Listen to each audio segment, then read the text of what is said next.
உங்களுடைய ஹிருதயம் கலங்கி போகிறது, தெய்வத்தில் விசுவசிப்பின், என்னிலும் விசுவசிப்பின். ஆமே ஆமே. இங்கே நாம் வாசிக்கிறோம், உங்கள் இருதயம் ಕಲಂಗಾದಿರುಪ್ಪದಾಗ. ಇಲ್ಲಿ ನಾವು ಓದುತ್ತೇವೆ, ನಿಮ್ಮ ಹೃದಯವು ಕಳವಳಗೊಳ್ಳದೇ ಇರಲಿ. தேவனிடத்திலும் விசுவாசமாயிருங்கள், என்னிடத்திலும் விசுவாசமாயிருங்கள். ದೇವರನ್ನು ನಂಬಿರಿ, ನನ್ನನ್ನು ನಂಬಿರಿ. இங்கே இயேசு சொன்னதான இந்த வார்த்தையை நாம் இங்கே வாசிக்க கேட்டோம்.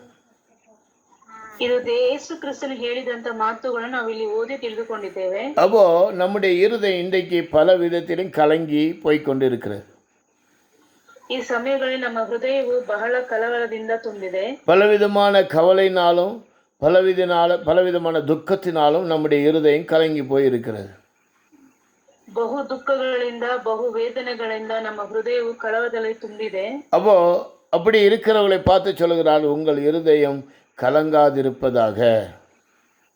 ಆತರ ಇರೋರಿಗಾಗಿ ಈ ವಾಕ್ಯವು ಹೇಳುತ್ತಿದೆ, ನೀವು ಕಳವಳಗೊಳ್ಳದೇ ಇರಲಿ. நம்முடைய குடும்ப பிரச்சனைக்காக நீங்கள் ஒருவேளை கலங்கி கொண்டு இருக்கலாம். ನಮ್ಮ ಕುಟುಂಬದ ಸಮಸ್ಯೆಗಳ ನಿಮಿತ್ತವಾಗಿ ನೀವು ಕಳವಳಗೊಂಡಿರಬಹುದು. நம்முடைய பிசினஸ்ல வருதான தோல்வி நிமித்தமாய் உங்களுடைய இருதயம் கலங்கி போயிருக்கலாம். ನಮ್ಮ ಬಿಸಿನೆಸ್ ವಿಷಯಗಳಲ್ಲಿ ಬಂದಂತ ಸೋಲಿನ ನಿಮಿತ್ತವಾಗಿ ಕಳವಳಗೊಂಡಿರಬಹುದು. நம்முடைய பிள்ளைகளுக்கு இன்னும் திருமணமாகவில்லை என்று சொல்லி நம்முடைய இருதயம் கலங்கி போயிருக்கலாம். ನಮ್ಮ ಮಕ್ಕಳ ಮದುವೆ ವಿಷಯಗಳಲ್ಲಿ ಕಳವಳಗೊಂಡಿರಬಹುದು. நம்முடைய கல்யாணம் முடிச்சு ஆனால் பிள்ளை இல்லையே என்று சொல்லி ஒருவேளை கலங்கி கொண்டு இருக்கலாம். ಮದುವೆ ಆದ ಮೇಲೆ ಮಕ್ಕಳು ಇಲ್ಲದೆ ಇರೋದಾಗಿ ಕಳವಳಗೊಂಡಿರಬಹುದು. இது எல்லாம் மத்தியிலேயும் தேவன் நம்மை பார்த்து சொல்கிறார், உங்கள் இருதயம் கலங்காதிருப்பதாக. ಇದೆಲ್ಲರ ಮಧ್ಯದಲ್ಲಿ ದೇವರು ಹೇಳುತ್ತಿದ್ದಾರೆ, ನಿಮ್ಮ ಹೃದಯವು ಕಳವಳಗೊಳ್ಳದೇ ಇರಲಿ. இப்படி இந்த பூமிக்குரிய காரியத்தினால் நம்முடைய இருதயம் கலங்கி போகும்போது, ಈ ಲೋಕದ ವಿಷಯಗಳಿಗೆ ನಮ್ಮ ಹೃದಯವು ಕಳವಳಗೊಂಡಿದ್ದರೆ நம்ம பரலோக நித்திய ராஜ்யத்தை குறித்து நமக்கு கொஞ்சம் கூட ஞாபகம் இருக்காது. அதை குறித்து நம்ம எண்ணாம மறந்தே ஜீவிப்போம். ಪರಲೋಕದ ವಿಷಯವಾಗಿ, ನಿತ್ಯ ರಾಜ್ಯದ ವಿಷಯವಾಗಿ ನಮಗೆ ಸ್ವಲ್ಪನೇ ಯೋಚನೆ ಬರುವುದಿಲ್ಲ. ಅದನ್ನು ನಾವು ಮರೆತು ಬಿಡುತ್ತೇವೆ. இதுதான் சாத்தானுடைய தந்திரம். ಇದೇ ಸಾತಾನನ ತಂತ್ರವಾಗಿದೆ. நாம் இந்த உலகத்தின் காரியத்தை குறித்தே சிந்தித்து கொண்டு இருப்போம் என்று சொன்னால், வரப்போறதான ராஜ்யத்தை குறித்து நமக்கு கவலையே இருக்காது, எண்ணமும் இருக்காது, நம்ம மறந்துடுவோம். ಇದೇ ವಿಷಯಕ್ಕಾಗಿ ನಾವು ಕಳವಳಗೊಂಡಿದ್ರೆ ಪರಲೋಕದ ವಿಷಯಕ್ಕಾಗಿ, ನಿತ್ಯ ಜೀವದ ವಿಷಯಕ್ಕಾಗಿ ನಮಗೆ ಚಿಂತೆಯೇ ಬರುವುದಿಲ್ಲ. அப்ப இயேசு சொன்னார், என் பிதாவின் வீட்டில் அநேக வாசஸ்தலங்கள் உண்டு. ಅದಕ್ಕೆ ಯೇಸು ಕ್ರಿಸ್ತನು ಹೇಳಿದರು, ತಂದೆಯ ಮನೆಯಲ್ಲಿ ಬಹಳ ಬಿಡಾರಗಳು ಅವೆ. அப்ப இயேசு போய் அதை ஆயத்தம் பண்ண முடியாத போயிருக்கிறார். ಯೇಸು ಕ್ರಿಸ್ತನು ಅದನ್ನು ಸಿದ್ಧ ಮಾಡಲು ಹೋಗಿದ್ದೇನೆ. அதை குறித்துதான கவலை இன்றைக்கு நமக்கு இல்லாமல் காணப்படுகிறது. ಅದರ ವಿಷಯವಾಗಿ ನಮಗೆ ಚಿಂತೆ ಇಲ್ಲದೆ ಕಾಣಲ್ಪಡುತ್ತಾ ಇದೆ. அந்த ராஜ்யத்துக்கு நாம் போய் சேர வேண்டும் என்றால், இந்த பூமியில் இருக்கும்போதே தேவனுடைய ராஜ்யத்தை குறித்து நாம் கவலைப்பட வேண்டும். முதலாவது தேவனுடைய ராஜ்யத்தை நாம் தேடுதலாய் காணப்பட வேண்டும். ಅದರ ವಿಷಯವಾಗಿ ನಾವು ಚಿಂತೆ ಮಾಡಬೇಕೆಂದರೆ ಈ ಭೂಮಿಯಲ್ಲಿರುವಾಗಲೇ ನಾವು ಅದರ ಬಗ್ಗೆ ಯೋಚನೆ ಮಾಡುವವರಾಗಿರಬೇಕು. நம்முடைய இருதயம் எப்போதும் தேவனுடைய ராஜ்யத்தை குறித்தே கவலைப்படுவதாய் காணப்பட வேண்டும். ನಮ್ಮ ಹೃದಯ ಯಾವಾಗಲೂ ದೇವರ ರಾಜ್ಯದ ವಿಷಯಕ್ಕಾಗಿ ತವಕ ಪಡುವವರಾಗಿರಬೇಕು. முதலாவது நாம் தேவனுடைய ராஜ்யத்தையும் அவருடைய நீதியையும் நாம் தேட வேண்டும். ಮೊದಲಾಗಿ ನಾವು ದೇವರ ರಾಜ್ಯವನ್ನು, ನೀತಿಯನ್ನು ನಾವು ಹುಡುಕಬೇಕು. நாம் அப்படி தேவனுடைய ராஜ்யத்தை அவருடைய நீதியை நாம் தேடும்போது, ದೇವರ ರಾಜ್ಯವನ್ನು, ನೀತಿಯನ್ನು ನಾವು ಹುಡುಕುವಾಗ இந்த பூமிக்குரிய நன்மையினால் கர்த்தர் நம்மை நிரப்புவா. ಈ ಭೂಮಿಯ ಕುರಿತು ಇರುವ ಎಲ್ಲ ಅವಶ್ಯಕತೆಗಳು ದೇವರು நம்முடைய தேவைகள் என்னமோ அதை கர்த்தர் நமக்கு தருவா. ನಮ್ಮ ಅವಶ್ಯಕತೆಗಳನ್ನು ದೇವರು ಒದಗಿಸಿ ಕೊಡುತ್ತಾರೆ. நோவா என்ன செய்தான்? பேழையை கட்டினான். ನೋಹನು ನಾವೆಯನ್ನು ಕಟ್ಟಿದರು. அவனுடைய தேவைகள் எல்லாம் கர்த்தர் தந்தார். ಅದರ ಎಲ್ಲ ಅವಶ್ಯಕತೆಗಳು ದೇವರು ಒದಗಿಸಿದರು. அவன் எந்த காரியத்திற்கும் யாரை நாடி தேடி போனதாக நாம் வேதத்திலே வாசிப்பதில்லை. ಇದರ ವಿಷಯವಾಗಿ ಅವನು ಯಾರನ್ನು ಹುಡುಕಲಿಲ್ಲ, ಕೇಳಲಿಲ್ಲ என்று நாம் என்பதாக நாம் வாசிக்கலாம். ಎಂಬುದಾಗಿ ನಾವು ವೇದದಲ್ಲಿ ಎಲ್ಲೂ ಓದಿಲ್ಲ. எங்கேயுமே நம்ம அவன் போய் யார்கிட்டையும் போய் கேட்கவில்லை. எதையும் அவன் வீணாக போய் சிந்திக்கவும் இல்லை, கவலைப்படவும் இல்லை. ಇದೆಲ್ಲರ ವಿಷಯವಾಗಿ ಅವನು ಯಾರ ಹತ್ರನೂ ಕೈ ಚಾಚಲಿಲ್ಲ, ಕೇಳಲಿಲ್ಲ, ಅದ್ರ ಬಗ್ಗೆ ಚಿಂತೆಯೂ ಮಾಡಲಿಲ್ಲ. இன்னைக்கு நாம் தேவனுடைய ராஜ்யத்தை கட்ட முடியாத கர்த்தர் நம்முடைய கையிலே ஒரு விலையேறப்பட்ட வேலையை நமக்கு தந்திருக்கிறார்.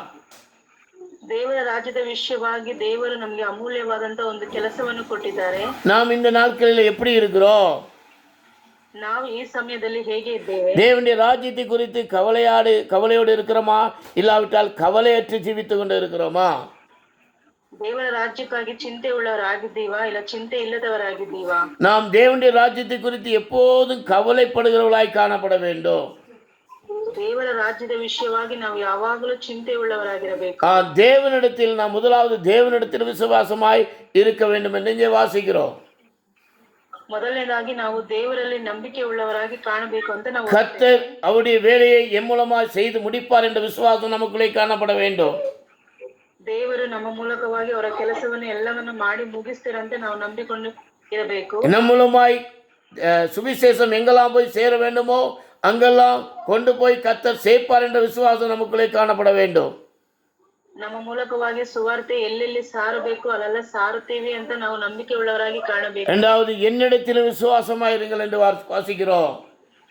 ಎರಡನೇದಾಗಿ ನನ್ನನ್ನು ನಂಬಿರಿ ಅಂತ ನಾವು ನೋಡುತ್ತೇವೆ. கர்த்தராகிய இயேசு கிறிஸ்துவை விசுவாசி, அப்போது நீயும் உன் வீட்டாரும் ரட்சிக்கப்படுவீர்கள் என்று வாசிக்கிறோம்.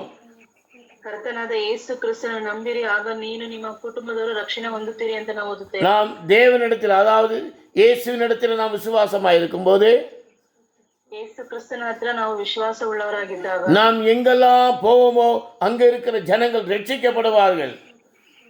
ನಾವು ಎಲ್ಲೆಲ್ಲಿ ಹೋಗುತ್ತೀವೋ ಅಲ್ಲಲ್ಲಿರುವ ಎಲ್ಲ ಜನರು ರಕ್ಷಣೆಯನ್ನು ಹೊಂದುತ್ತಾರೆ. அவர் மூலம் அவருடைய இரத்தத்தினால கழுவப்படுவார்கள்.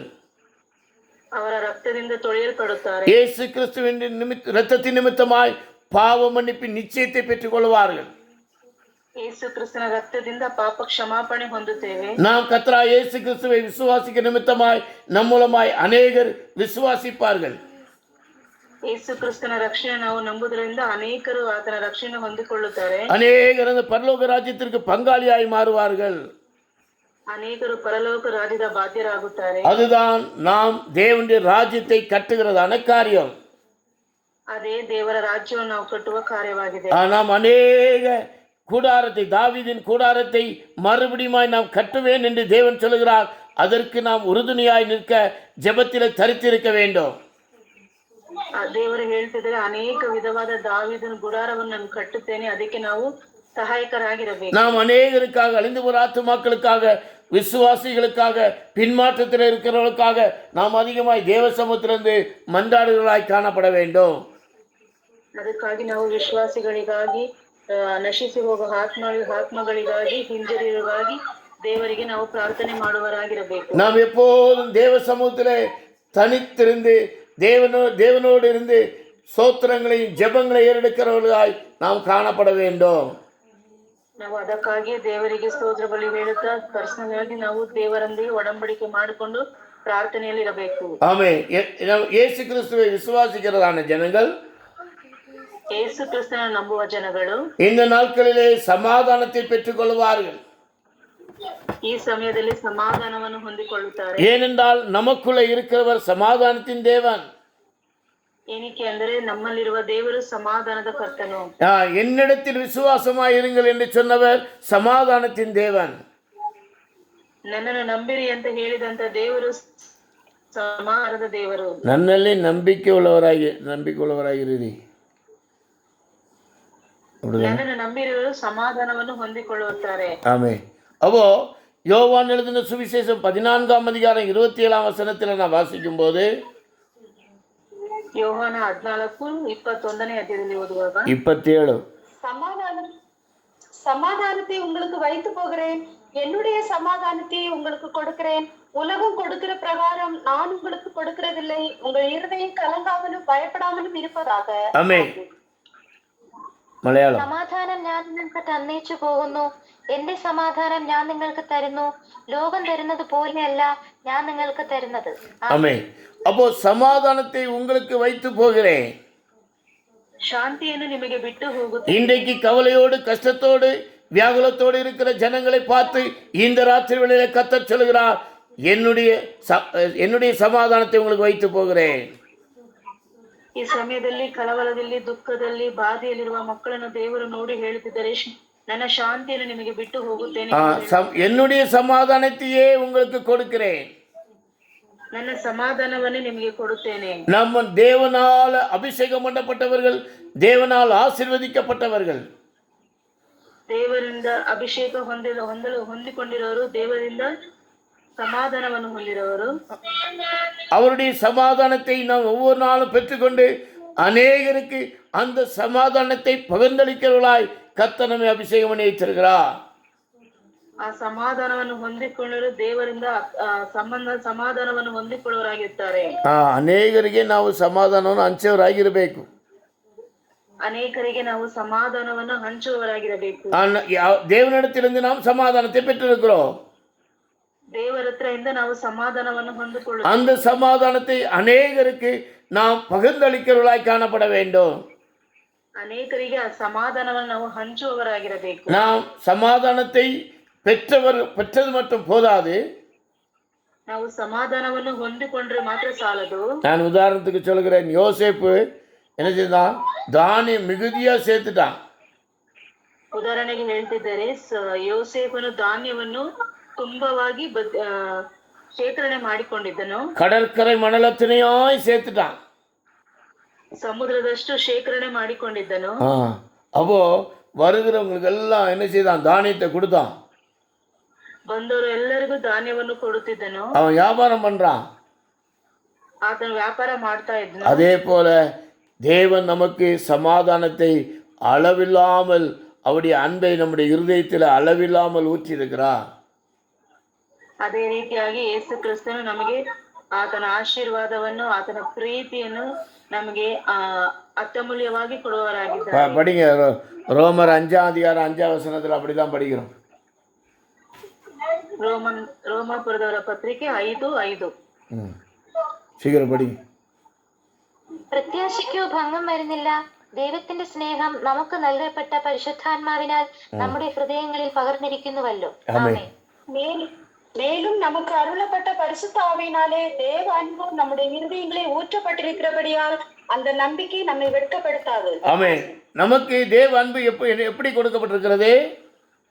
ನಮಗೆ ದೇವರ ಪ್ರೀತಿ ಹೇಗೆ ಕೊಡಲ್ಪಟ್ಟಿದೆ? அளவில்லாமல் நம்முடைய இருதயங்களில் ஊற்றப்பட்டிருக்கிறது. ಅದು ಲೆಕ್ಕವಿಲ್ಲದಂತಹ ಧಾರಾಳವಾಗಿ ಸುರಿದಿದೆ.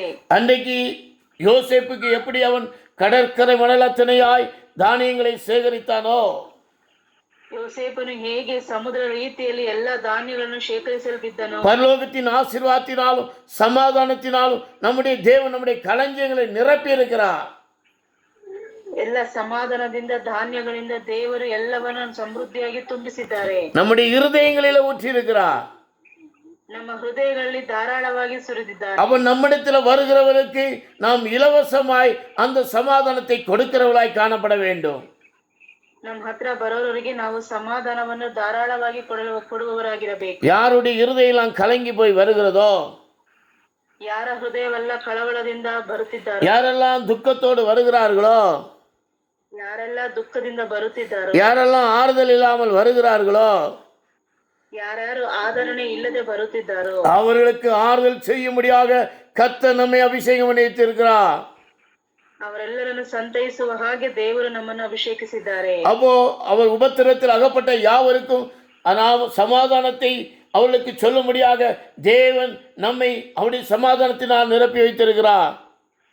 ಯಾರ್ಯಾರು ಉಪದ್ರವದಲ್ಲಿದ್ದ ಬಂದಿರ್ತಾರೋ ಅವರೆಲ್ಲರಿಗೂ ಸಮಾಧಾನವನ್ನು ಆದರಣೆಯನ್ನು ಕೊಡಲು ದೇವರು ನಮ್ಮನ್ನು ಅಭಿಷೇಕಿಸಿದ್ದಾನೆ. 2 கொரிந்தியர் 1:4 வாசிக்கும் போது, 2 ಕೊರಿಂಥದವರಿಗೆ 2:4, ஆறுதல் இல்லாதவங்களுக்கு கர்த்தர் நம்மை ஆறுதலாய் வைத்திருக்கிறார். ಆದರಣೆ ಇಲ್ಲದವರಿಗೆ ನಾವು ಆದರಣೆ ಕೊಡುವವರಾಗಿ ದೇವರು ನಮ್ಮನ್ನು ಇಟ್ಟಿದ್ದಾರೆ. படிங்க. அன்றியும் நீங்கள் துக்கப்படும்படி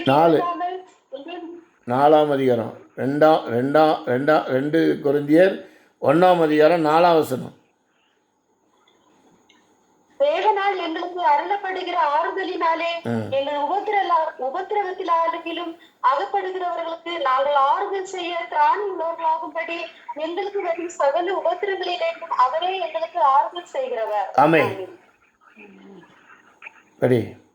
ദൈവം ഞങ്ങളെ ആശ്വസിപ്പിക്കുന്ന ആശ്വാസം കൊണ്ട് ഞങ്ങൾ യാതൊരു കഷ്ടത്തിലുമുള്ളവരെ ആശ്വസിപ്പിപ്പാൻ ശക്തനാകേണ്ടതിന് ഞങ്ങൾക്ക് കഷ്ടത്തിലൊക്കെയും അവൻ ഞങ്ങളെ ആശ്വസിപ്പിക്കുന്നു. ஆமென். ആമേൻ.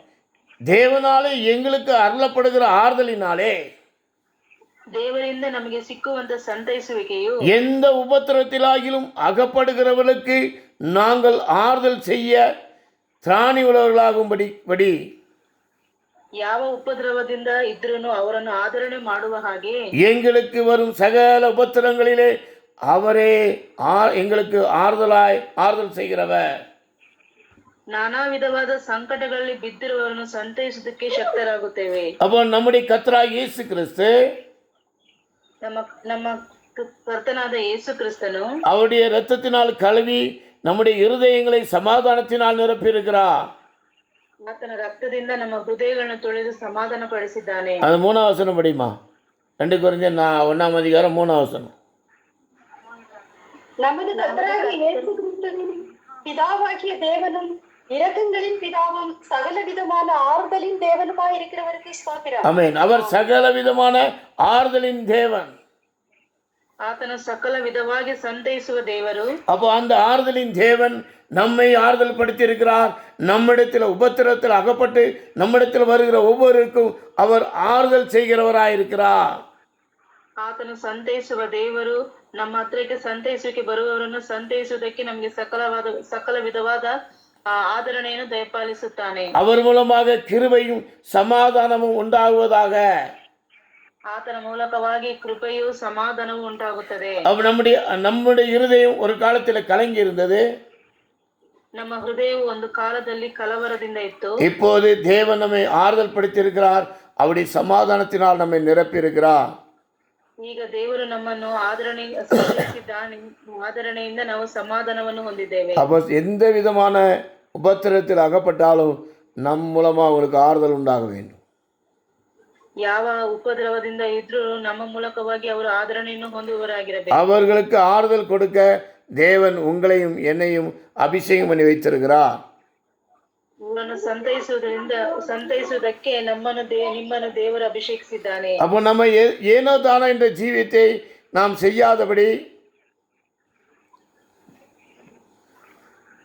ஏனோ தானோ என்ற ஜீவியம் செய்யாதபடி ಏನೋ ತಾನು ಅಂತ ಜೀವನ ನಾವು ಮಾಡದಿರಾ எனக்குள்ளே தேவன் பெரிய காரியத்தை வைத்திருக்கிறார். ನನ್ನಲ್ಲಿ ದೇವರು ಒಂದು ದೊಡ್ಡ ಕಾರ್ಯವನ್ನು ಇಟ್ಟಿದ್ದಾರೆ. நமக்குள்ள ஒரு பெரிய சமாதானத்தை கர்த்தர் வைத்திருக்கிறார். ನಮ್ಮಲ್ಲಿ ಒಂದು ದೊಡ್ಡ ಸಮಾಧಾನವನ್ನು ದೇವರು ಇಟ್ಟಿದ್ದಾರೆ. நாம் அநேகரை சமாதானப்படுத்தும்படியாக கர்த்தர் என்னை அபிஷேகம் பண்ணி இருக்கிறார் என்பதை நாம் அறிந்து கொள்ள வேண்டும். ನಮ್ಮ ಮೂಲಕವಾಗಿ ಅನೇಕರನ್ನು ಸಮಾಧಾನ ಪಡಿಸುವುದಕ್ಕಾಗಿ ದೇವರು ನಮ್ಮನ್ನು ಇಟ್ಟಿದ್ದಾರೆ ಎಂದು ನಾವು ತಿಳ್ಕೊಳ್ಳಬೇಕು. யோவான் 16ஆம் அதிகாரம் 22 வசனம் படிங்க. 16:22. அதுபோல நீங்களும் இப்பொழுது துக்கம் அடைந்திருக்கிறீர்கள். நான் மறுபடியும் உங்களை காண்பேன். அப்பொழுது உங்கள் இருதயம் சந்தோஷப்படும். உங்கள் சந்தோஷத்தை ஒருவனும் உங்களிடத்திலிருந்து எடுத்து போட மாட்டான். ஆமென். மலையாளத்தில் சீக்கிரம். എന്നാൽ നിങ്ങളുടെ ദുഃഖം സന്തോഷമായി തീരും. 22. അങ്ങനെ നിങ്ങൾക്കും ഇപ്പോൾ ദുഃഖമുണ്ട് എങ്കിൽ ഞാൻ പിന്നെയും നിങ്ങളെ കാണും. നിങ്ങളുടെ ഹൃദയം സന്തോഷങ്ങളിൽ നിന്ന് சந்தோஷிக்கும். നിങ്ങളുടെ സന്തോഷം ആരും നിങ്ങളിൽ നിന്ന് എടുത്തു കളയുമില്ല. ஆமென். அதுபோல நீங்கள் என்ன செய்யுங்க, இப்போது துக்கம் அடைந்திருக்கிறீர்கள். ಹಾಗೆಯೇ ನಿಮಗೂ ಈಗ ದುಃಖವಿದ್ದರೂ நீங்க என்ன செய்யுங்க, சந்தோஷம் அடைவீர்கள். ಆದ್ರೆ ನೀವು ಸಂತೋಷವಾಗುತ್ತೀರಿ. கர்த்தராகிய இயேசு கிறிஸ்து நமக்குள்ள வந்ததுனாலே பெரிய சந்தோஷம். ಕರ್ತನಾದ ಯೇಸು ಕ್ರಿಸ್ತನೇ ನಮ್ಮಲ್ಲಿ ಬರುವುದರಿಂದ ಸಂತೋಷವು. கர்த்தராகிய இயேசு கிறிஸ்து நம்மை அபிஷேகித்ததினால் பெரிய சந்தோஷம். ಕರ್ತನಾದ ಯೇಸು ಕ್ರಿಸ್ತ ನಮ್ಮನ್ನು ಅಭಿಷೇಕಿಸಿದಕ್ಕಾಗಿ ಸಂತೋಷವು. அப்போ அந்த சந்தோஷத்தை ஒருவனும் பிடுங்க முடியாது. ಆ ಸಂತೋಷವನ್ನು ಯಾರು ನಮ್ಮಿಂದ ತೆಗೆಯಲು ಆಗುವುದಿಲ್ಲ. அந்த சந்தோஷத்தை யாரும் கெடுக்க முடியாது. ಆ ಸಂತೋಷವನ್ನು ಯಾರು ಕೆಡಿಸಲು ಆಗುವುದಿಲ್ಲ. அதனால தான் நம்ம அங்கே படித்தோம், என்ன உங்களுடைய சந்தோஷத்தை உலகம் கொடுக்க முடியாது, உலகம் எடுக்கவும் முடியாது. ಅದರಿಂದ ನಾವಿಲ್ಲಿ ಓದುತ್ತೇವೆ, ನಿಮ್ಮ ಸಂತೋಷವು ಲೋಕವು ತೆಗೆಯೋದಕ್ಕಾಗೋದಿಲ್ಲ, ಕೆಡಿಸುವುದಕ್ಕೂ ಆಗುದಿಲ್ಲ ಅಂತ ನಾವು ಓದಿದ್ದೇವೆ. அப்போ நம்ம எதற்காக இந்த நாட்களிலே நம்மை கர்த்தர் அபிஷேகம் பண்ணி இருக்கிறார்? ಈ ಸಮಯದಲ್ಲಿ ದೇವರು ಯಾತಕ್ಕಾಗಿ ನಮ್ಮನ್ನು ಅಭಿಷೇಕಿಸಿದ್ದಾರೆ? எதற்காக நம்மை தெரிந்தெடுத்தார்? ಯಾಕೆ ದೇವರು ನಮ್ಮನ್ನು ಆರಿಸಿಕೊಂಡಿದ್ದಾರೆ? சிறுமைப்பட்டவர்களுக்கு சுவிசேஷத்தை அறிவிக்க கர்த்தர் நம்மை அபிஷேகம் பண்ணி இருக்கிறார். ಶ್ರಮೆಯಲ್ಲಿರುವ ಸುವಾರ್ತೆಯನ್ನು ಹೇಳುವುದಕ್ಕೆ நம்மை கர்த்தர் அபிஷேகம் பண்ணி வைத்திருக்கிறார். ನಮ್ಮನ್ನು ದೇವರು ಅಭಿಷೇಕ ಮಾಡಿದ್ದಾರೆ. இருதயம் துக்கத்தில் இருக்கிறவருக்கு, இருதயம் கலங்கி போய் இருக்கிறவருக்கு ஆறுதல் சொல்ல முடியாத கர்த்தர் நம்மை அபிஷேகம் பண்ணி வைத்திருக்கிறார். ಹೃದಯದಲ್ಲಿ ದುಃಖವಿದ್ದವರಿಗೆ, ಕಳವಳ ಇದ್ದವರಿಗೆ ಆದರಣೆಯನ್ನು ಹೇಳುವುದಕ್ಕಾಗಿ. ஏசாயா 61 அதிகாரம் 1 வசனத்தில் அப்படிதான் படிக்கிறோம். கர்த்தராகிய தேவனுடைய ஆவியானவர் என் மேல் இருக்கிறார். ಯೆಶಾಯ 61:1. கர்த்தராகிய தேவனுடைய ஆவியானவர் என் மேல் இருக்கிறார். சிறுமைப்பட்டவர்களுக்கு சுவிசேஷ அறிவிக்க கர்த்தர் என்னை அபிஷேகம் பண்ணினார். இருதயம் நொறுங்குண்டவர்களுக்கு காயம் கட்டுதலையும், சிறைப்பட்டவர்களுக்கு விடுதலையும், கட்டுண்டவர்களுக்கு கட்டவிழ்தலையும் கூறவும். ஆமென். அப்போ எதற்காக கர்த்தர் நம்மை அபிஷேகம் பண்ணி இருக்கிறார்?